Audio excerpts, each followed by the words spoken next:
Naugdaw sa sunog ang ubay-ubay ng mga commercial establishment sa Naval Biliran kagahapon. Ang detalye sa report ni Femari Dumabo.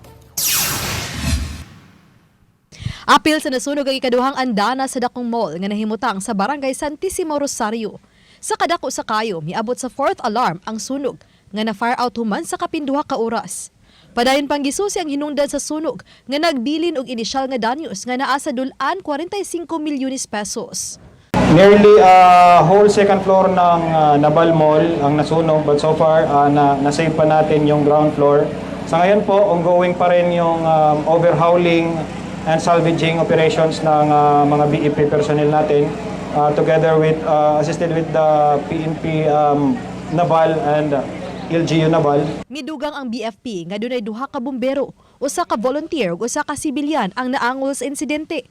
Samtang nagpadayon pang investigasyon, gisiguro sa Naval Police nga dunay igong kapulisan nga mobantay sa dapit aron malikayan ang looting o pagpangawat sa lugar nga nasunugan.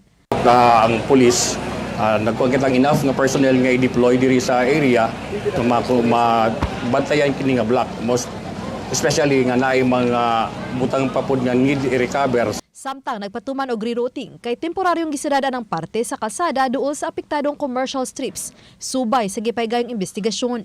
Gimiting usab ang mga apektadong tenants ug mga negosyante para sa abag nga mahimo sa lokal nga kagamhanan. Apil na kung asa una sila ipahimutang.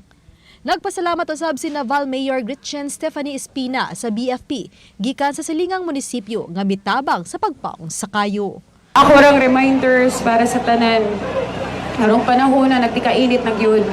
Unya ganina, ang sitwasyon po is walang kuryente. No? So, mainam mo talaga pag gumagamit tayo kung ano man, ng genset ba or kung ano man, bantayan ho natin. Ubani Clans Gabutin, Femari Dumabok, Balitang Bisdak.